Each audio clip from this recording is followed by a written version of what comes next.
Hi guys, welcome back.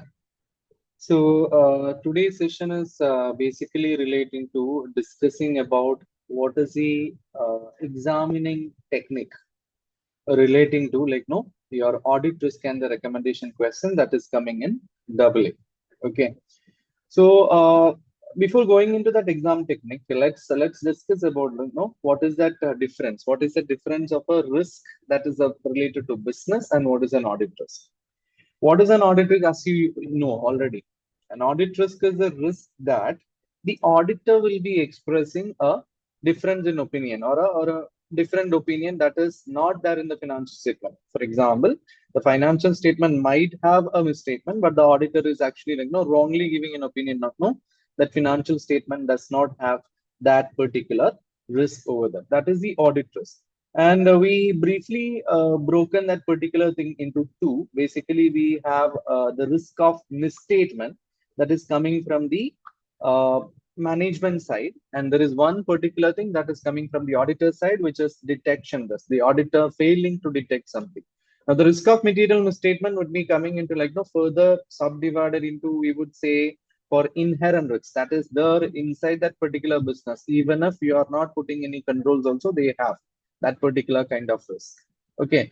Now, example of that particular thing, if you take an example of a very high valued inventory, like gold or something, there is always that inherent risk of theft that would be there. Now, in order to prevent that, we would be the management would be adding some controls in place, like no CCTV, securities over there.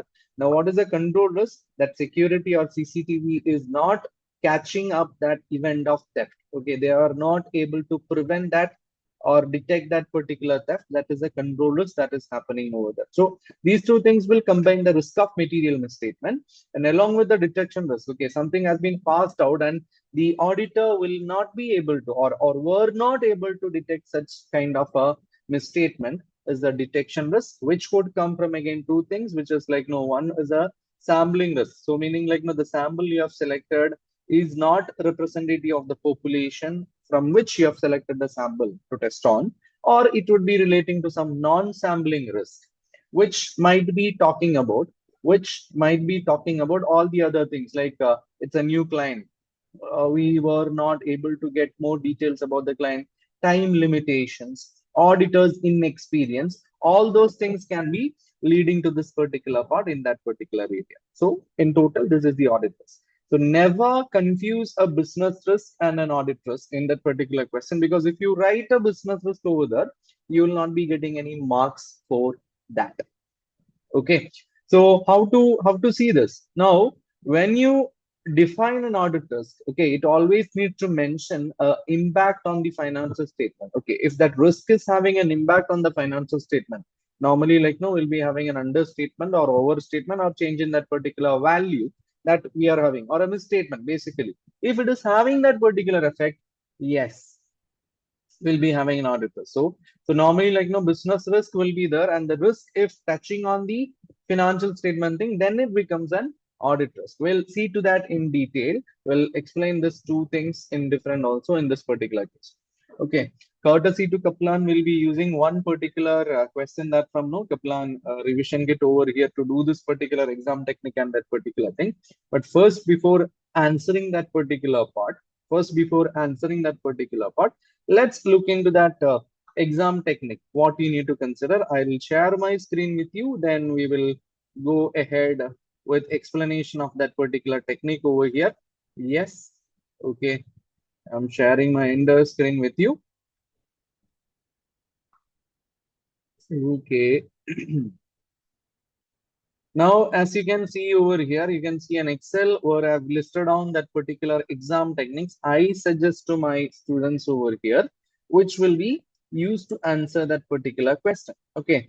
Obviously, you would be given a question with either 7 audit risk, 8 audit risk, or whatever the number. It's normally would be either 7 or 8, which would be given you around into 2, meaning one column would be giving you 1 mark, the another column would be giving you 1 mark. So 8 risk will be having 16 marks available in that particular scenario in the constructed response question of your second part.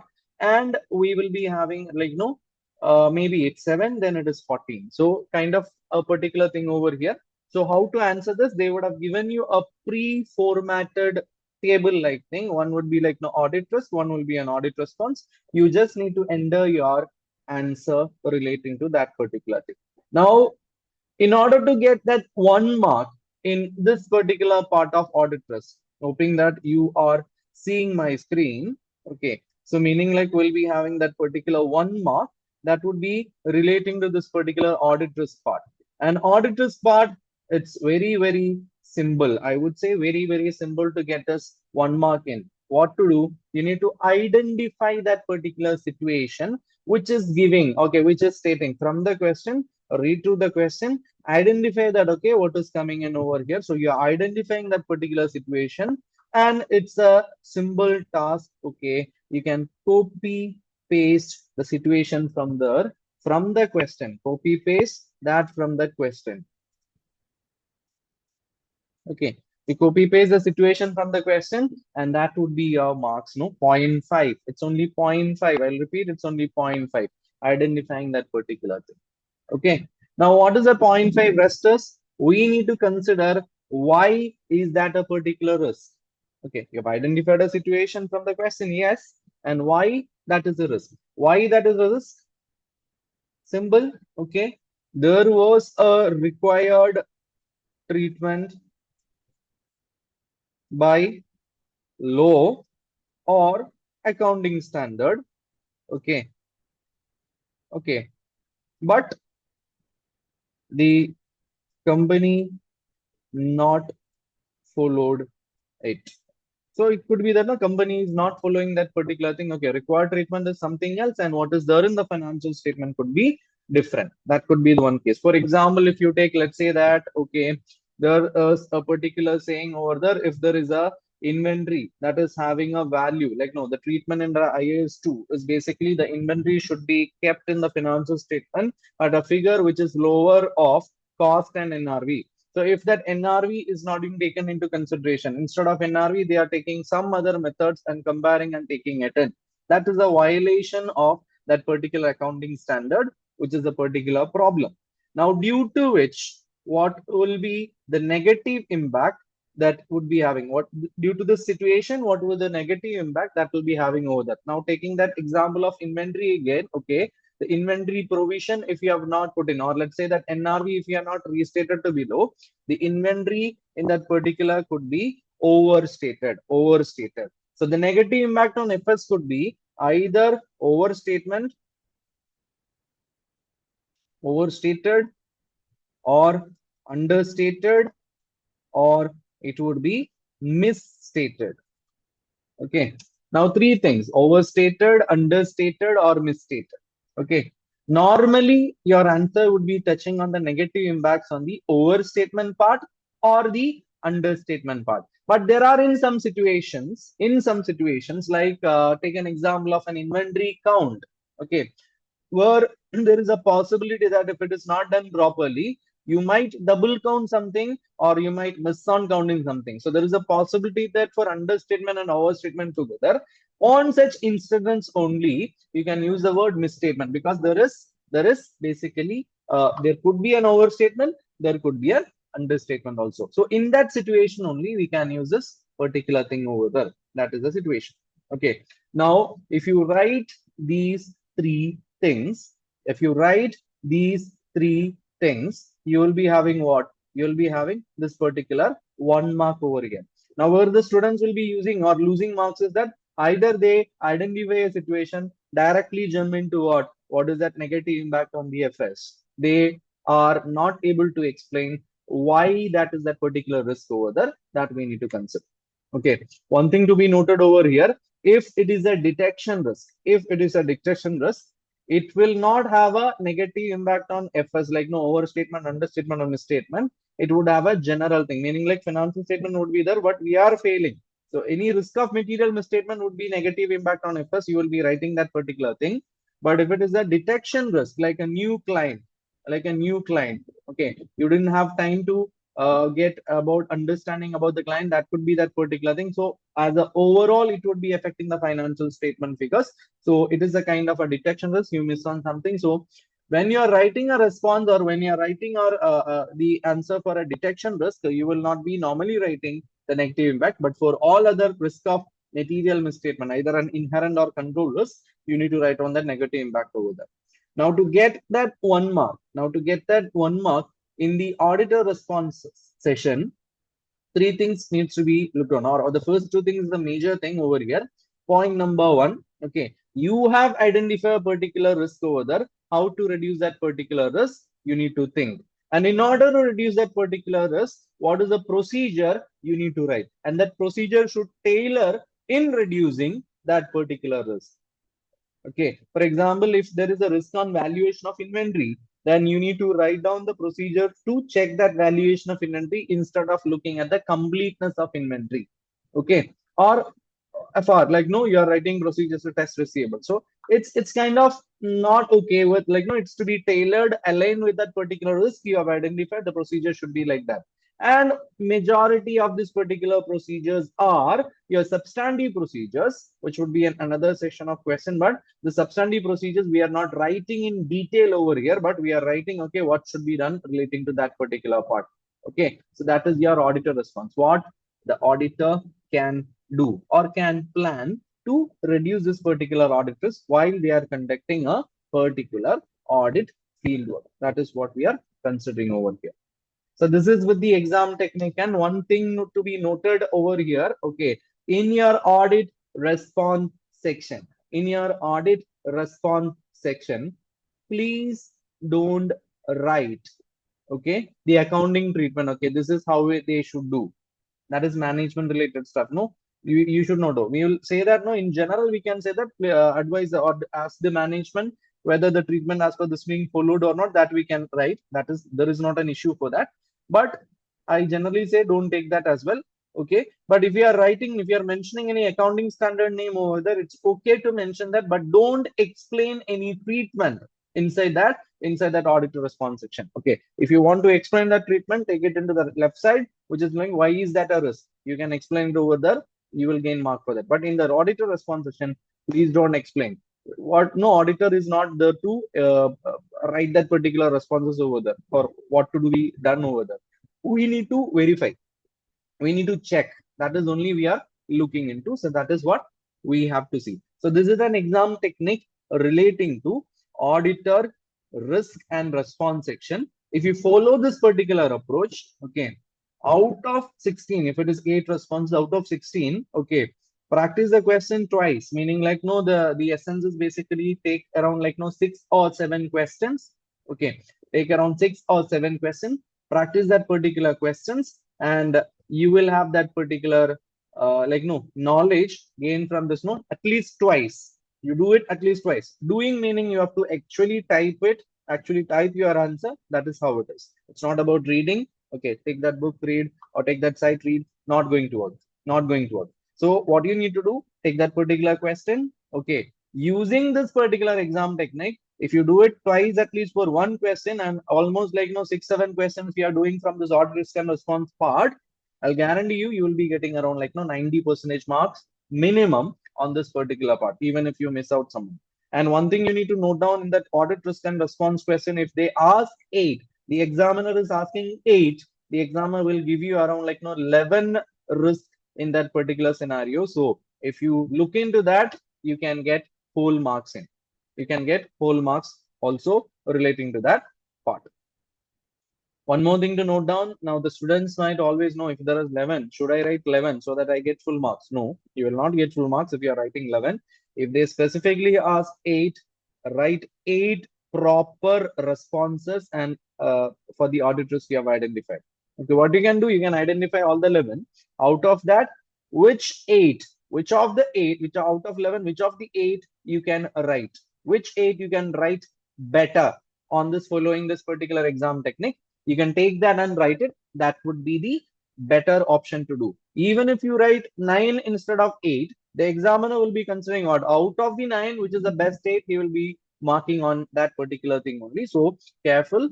Okay, don't waste any time writing, perfecting your answer that much. But let's say if you're spending time perfecting your answer before the exam, yes. Okay, how to tackle this, how to tackle this particular situation. If you are doing spending time on that, I'm okay. But during the time, don't spend time perfecting your answer more than what is being allocated. You know that already. 1 mark is with no 1.8 minutes. Only that need to be spent on this particular question part. Okay. Now, let's look into that particular question over here.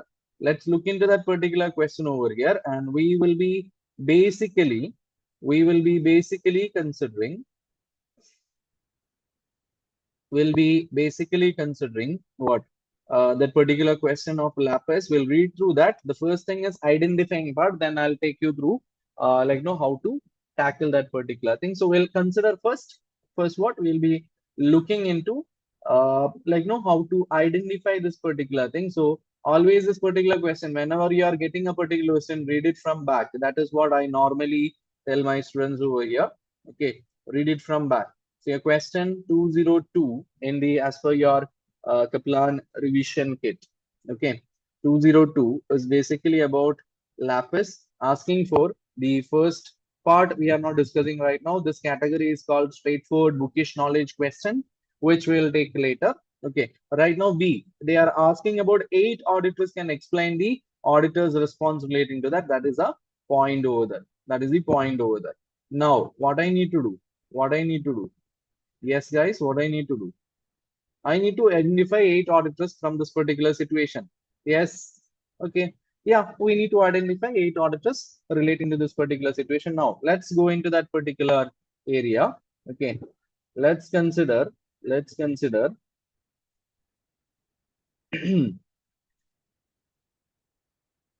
Okay.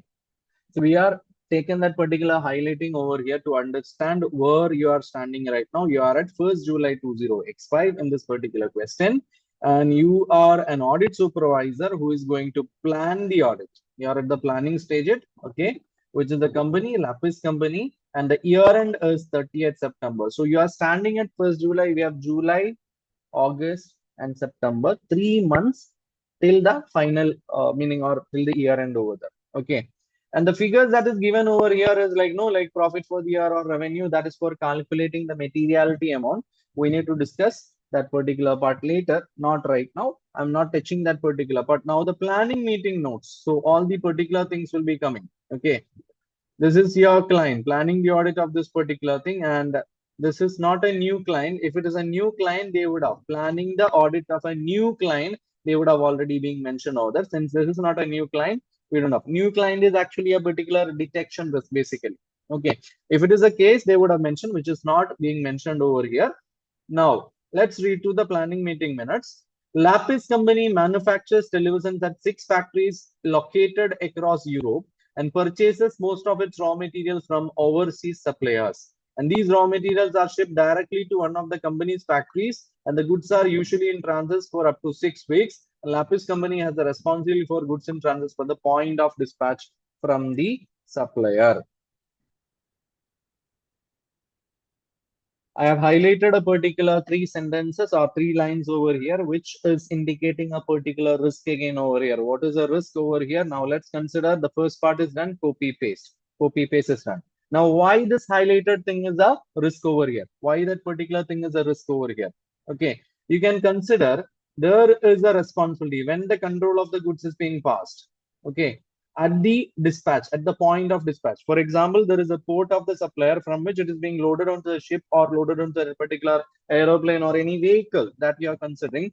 From that point till it reaches our location, that is our responsibility. That is Lapis company's responsibility. Okay. So meaning like there is a 6-week time, the actual inventory that is in goods in transit will be reaching the location of the factory over there. So meaning like there is a possibility that we have not included any of the goods in transit item in the inventory over there. So there is a possibility over here. So that is why risk. No, you have not included inventory. You have not taken all the inventories into this particular thing. That is a risk over here. Okay, goods in transit because the control is passed, which needs to be recognized. which needs to be recognized as per IAS 2, which we are not, or there is a possibility that there may be missed out. They may be missed out. Which if you missed out, now the negative impact, which if you missed out, what will happen?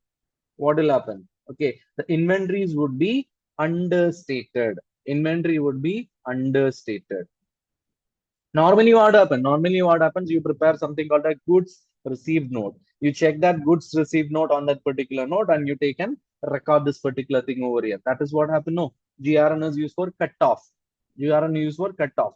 So over here, GRN will not do because you are not recording. You are not getting the control when you receive it. You are getting the control when the goods are being dispatched. So the point of control transfer to you, the point when you own that particular inventory is different than the GRN. So even if that is not being received at your warehouse, at your factory, you need to consider, okay, that is still your thing, that is goods in transit, which is your inventory again. You need to record that. So that is a risk, that is a negative impact. It might be understated, the asset might be understated.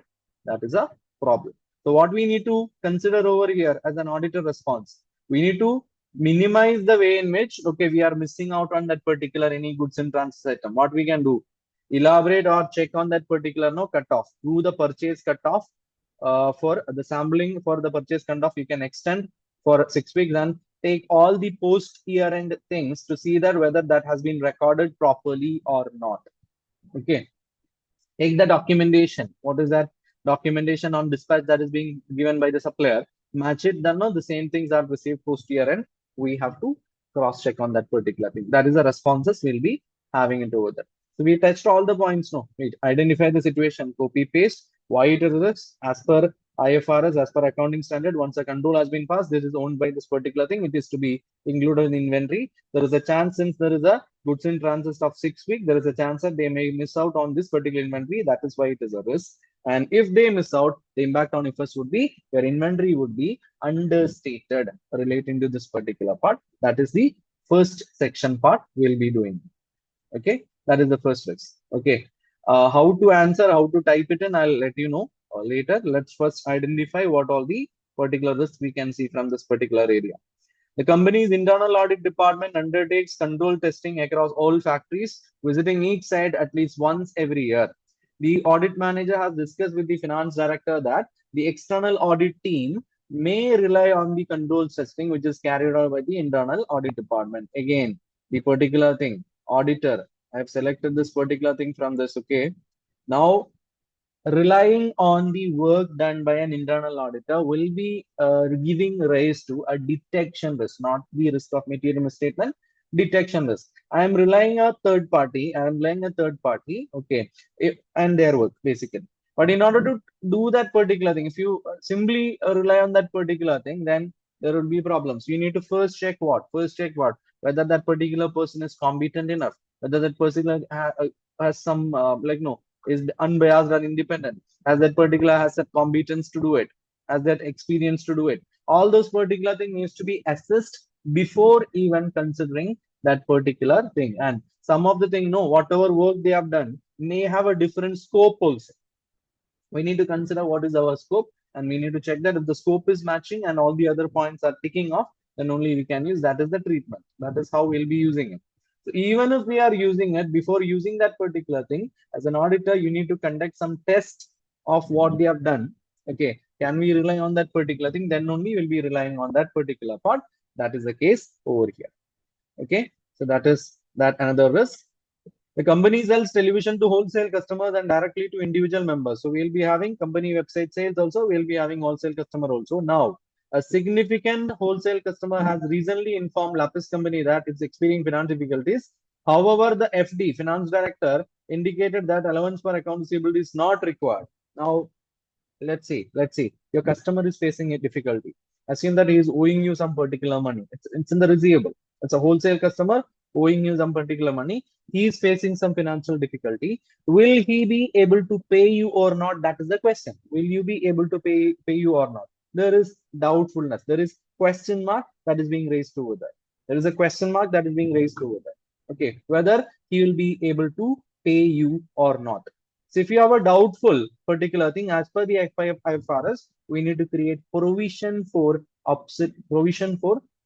provision for bad debts, or provision for irrecoverable debts, or the new terms, expected credit losses, allowance for expected credit losses. So that they are failing to do, which might be causing the trade receivables to be overstated. Trade receivables to be overstated. That is the case. Okay. Response: discuss with that particular management. Discuss with that particular management. Okay. About like no why they think. We need to understand from them, and we'll be recalculating this particular provision, and we'll be suggesting that particular entry depending upon what is their opinion on that particular part. Okay, that is that particular part. Now rest. Next thing, Lapis company offers customers a 3-year warranty on a new television purchase. Good thing to do. Warranty they'll be doing. The finance director has confirmed that the warranty provision for the year ended 30th September will remain at a similar level to prior year. So they're telling the estimation is it will remain similar to prior year. But in December 2024, Lapis company changed the television speaker, one of its television speaker suppliers, for a cheaper alternative, and this resulted in increase in television speaker deficiencies and warranty claims relating to that particular part. So now the question is, the warranty being recorded properly or not? That is the thing. Okay, the risk is that you have not recorded that warranty, because based on the expectation, the provision might be created on the same level as the previous year, but due to this particular thing, we need to change. So there may be a chance that they have not recorded. So how we can consider? We can look at the reasonableness of the audit response, reasonableness of this particular warranty provision by looking what is the provision created versus what is the post year and warranty claims actually came. So you can compare to see that whether that is being made or not. Okay, that is appropriate or not. Okay, we discussed this particular thing in my class also. Okay, so that particular part we'll be discussing, like no, they created a provision for 400, but they need for what? They need for what? They need actually came only 350. So you have over provided. So likewise, no, it can happen under provision also, over provision also we can have, which we need to check by looking at the post year and claims actually that has came for the warranty claims. Okay, that was one thing. Now again, going on to the other part, May 20x5, a payroll clerk was dismissed after it was discovered that they had carried out a number of fraudulent transactions. Controls have since been implemented to prevent this reoccurring. So this is again, one payroll clerk was being dismissed. Highlight the word fraud. They have done a particular fraud over there. So when they do a particular fraud over there, what will happen? Okay, fraudulent activity. It's very, very risky to identify, or very risky to get that particular thing over there. It's very risky to get that particular fraud being identified. So although they said they have carried out, is being picked up, he is dismissed, we still don't know. Even a management or an auditor, we still don't know what is that impact, or what is the total of that particular thing that is coming in relating to that particular fraud. What is the total impact?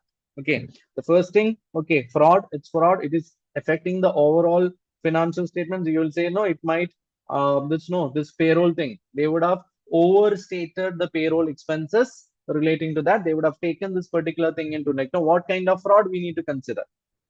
Okay, so that we need to discuss with the management. That is your response. We need to discuss with the management. Okay, what is their like no knowledge relating to this particular fraud, where all and it will be having an impact. We need to assess those particular areas. We need to, since it is a fraud, our sample size may be lower before. Now since we have identified a fraud, we need to increase the sample size. We need to go for detailed substantive testing in more. We need to do more substantive testing. That would be the audit responses we'll be giving relating to that. Okay, now now rest. The finance director has informed the audit manager that intention is to disclose only the amount of remuneration payable to each director. But the local legislation requires disclosure of the names of the directors as well as the total. So there is a failure. You can copy paste this particular thing. There is a failure in the disclosure part.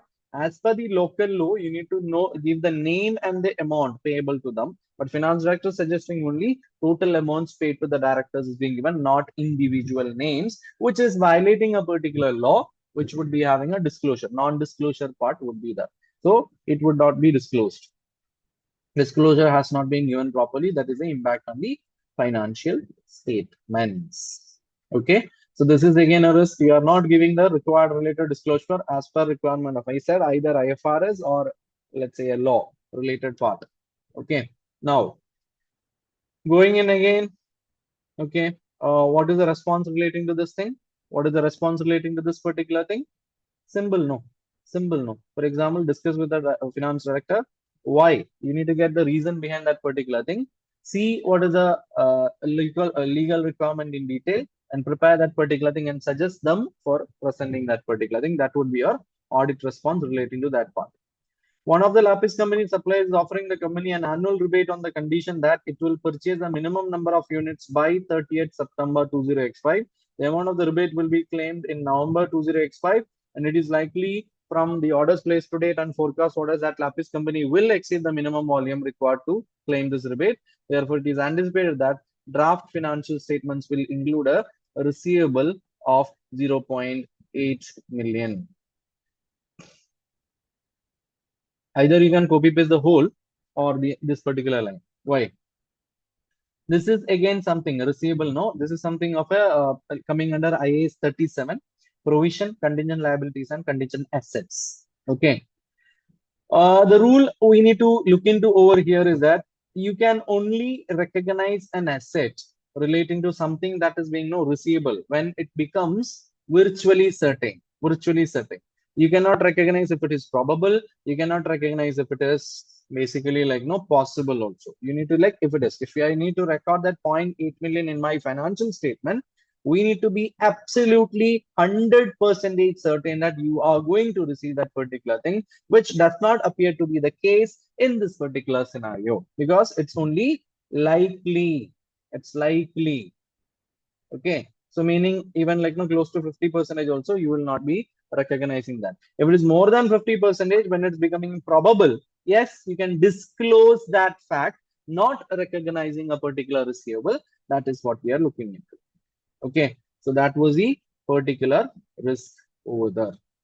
Okay. Now coming in towards the below portions, again, we'll be having 3 paragraphs. Again, we'll be going for 3 another things. Risking that particular risk will be coming over there. Okay. Now, Lapis company is developing a new smart television model. All 1.6 million cost incurred to date will be capitalized with intangible assets by the year end. Okay. And the model is still under development and it is not anticipated that it will be available for commercial production until 20x6 or consider 2026. So here, let's say why this is a risk. Why it is a risk? Answering that particular question, the total of 1.6 million cost has been capitalized. The total of 1.6 million cost has been capitalized and taken inside over here. Okay, which is not as per IFRS. So IAS 38 intangible assets has specific criteria for recognizing or capitalizing development cost. Okay, pi rate criteria. Okay, it is probable that economic benefits will flow to the entity. There is a intention to buy or sell that particular thing. Technical feasibility, resources are adequate. Okay, we can estimate the cost on a particular thing, reliable measurement of the cost. All those particular things will be coming into that pi rate part. You can go through that IAS 37. So the thing over here, if you are going to explain this particular thing, not needed basically, you can simply say there are specific criteria to be fulfilled in order to recognize a development cost, and they have to know it is not available. It is available for commercial production only in 2026. Okay, so right now, which is like no 30th September 2025. Okay, it is not available for commercial production. It is still under developing. Okay, so cannot be capitalized. If it can only be capitalized if it is meeting that particular pi rate condition as per IAS 38, which is not looking into this particular case. Now, if that particular case, if that is the case, your financial statement would be overstated with the intangible thing, with the development cost of 1.6 million. What as an auditor I need to do? I need to get the breakdown of this particular expenses. I need to get this breakdown of this particular expenses. See that whether it is relating to, okay, whether it is meeting this particular thing over here, research and development, whether this is meeting that particular criteria, discuss with the management, okay, what is their intention, review the board minute relating to like, were they going for an intention to sell or intention is to sell or use that particular asset when they are planning that only at 2026, or is it like no before that? So all these particular things you can refer and compare and come to a particular conclusion over here. Never ever write no the pirate conditions, okay, one by one on your audit responsition. You will not get marks for that. You will be wasting your time only. You can say that, okay, you can discuss with the management whether this particular has met the criteria as per IAS 37. You can just mention that, but you cannot write, okay, what is P, what is I, what is R, what is A, what is T, what is E, and discuss that, no, this should be met.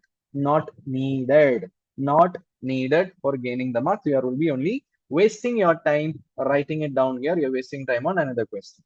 Okay. Now, focusing on, in order to finance the development of the new smart television model, Lapis company secured. Now, they are financing something, and there is a 2.5 million interest-bearing bank loan taken on April 20x5, repayable in arrears over 4 years in quarterly installments. Yes, good thing. They can get a loan. Is it a problem? Maybe a problem. The loan was obtained on April 20x5, year end is 30th September, right? Taken in mid-year. Okay. Calculation of finance cost and interest payable, that is a problem. Okay. It could be relating to this particular part presentation. When we are going for a 4 years, we could be having a non-current and current liability. We'll be splitting that particular thing. Have they split it properly or not? We need to consider. Okay. We need to look into the loan agreement, whether this is actually in the name of the company. We need to look into like any pledges has been made, any collateral has been submitted to get this particular loan, that need to be disclosed. All these things we need to get, which is like, no, we don't have the data over here, so we can say that, no, which the proper disclosure is not being made, the proper calculation is not being made, proper classification is not being made. You can go with explaining why it is a particular risk, and it would be having a negative impact, either overstating or understating the current liability or non-current liability portions accordingly. Okay. And what you need to do, you can do the recalculation, you can discuss with them, you can get the loan agreement, see that whether this is matching with what is being presented accordingly. Okay, get the loan agreement, discuss with the management whether this is being presented properly or not, recalculate the finance cost and see that any accruals being made if it is not being paid. Okay, now the final part or final discussion relating to this particular question, final part is that the directors of Lapis company are intending to propose the final dividend once the financial statements are finalized. So this dividend is normally a particular audit risk again. How is the treatment? Whether they have included as a liability or whether they have included as a disclosure on that. Okay, what you need to consider over here is that if it is being proposed, that is need to be disclosed only. It is not yet a liability. It's not yet a liability. They are going to propose that particular thing. If you are proposing that particular thing, that amount needs to be shown as a thing over there as a disclosure. How much dividend has been considered over there. Okay. Now it is even if it is being published after the year end also. If they are proposing after the year end also, that proposal needs to be there when before we are authorizing the financial statement. If it is coming, that needs to be disclosed in the financial statements. If it is paid only, that will be touching the current year. If it is paid in current year equity statement would be affected with there is a deduction from retained earnings, nothing else. Okay, so we need to consider that thing. So these are the risks we have identified. As we explained, let's count how many risks we have identified. 1, 2, 3, 4, 5, okay, 6, 7, 8, 9, okay, and on the above paragraph 10. You are asked about 8, and the examiner has given you 10. Out of this 10, which 8 you would like to answer? You think that you would be using better or at this particular out of the 10, which 8 you are better at answering? Choose that and write that. Okay, so while you are at the exam, you can highlight like this, no, whichever this particular thing, you can like note down also then the like what would be the possible things, all those particular things. You can rough paper or something, no, you can note down over there and you can plan your answer that. Okay, now once you do this kind of questions like repeatedly for a 6 or 7 question, you can understand out of this 10 audit risk, the questions will be having repeated risk coming up. Only some minor figure will be having, but generally, okay, out of the 10, you could have around 6 or 7 automatically, which you have come or done. Okay, similar kind of risk which you have identified relating to the other part also, that is the case. Okay. So this is how you'll be doing. Okay, we'll be doing another video where we'll be seeing, we'll be like putting this particular thing into a like like how you are writing this particular thing. Simply, I've explained already. Like identify, copy paste that particular yellow highlighter thing, copy paste into that particular thing. Why it is this? Discuss what is the treatment required and what is they have done in that particular scenario. Then your answer for why is being there. Then what is the impact on the financial statement? Is it overstated? Is it understated? Or is it overstated and understated coming together? Then you can use the word misstated. But never make the mistake of using misstated if it is only understatement or overstatement. If it is only one of them. If it is coming together, yes, misstatement is fine. Otherwise, we use either overstatement or understatement. Okay. Okay. And responses also we have discussed. So we might be doing another question like this. We'll be identifying and we'll be discussing the responses, and I'll be sharing you this answer for this particular question on like on request. If you want the completed answer for this particular thing, we can answer this. One more point, like relating to this particular part.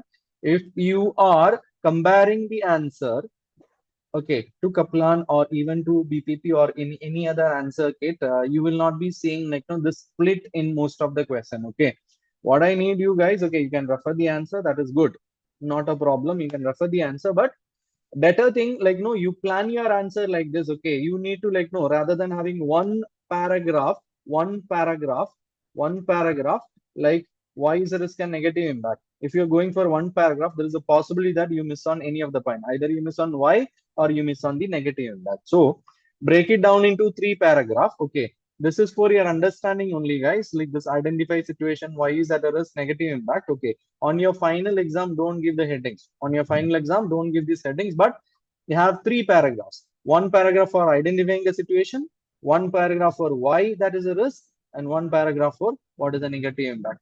Break it down into like three short paragraphs so that examiner will be also easy to find it. Never give the head, identify the situation, why is the risk, that particular thing. But when you practice the question right now, you can use it so that you have that particular thing. Okay, write these three things, so I have that particular knowledge. But for moving to the model exam or the final exam, please do what?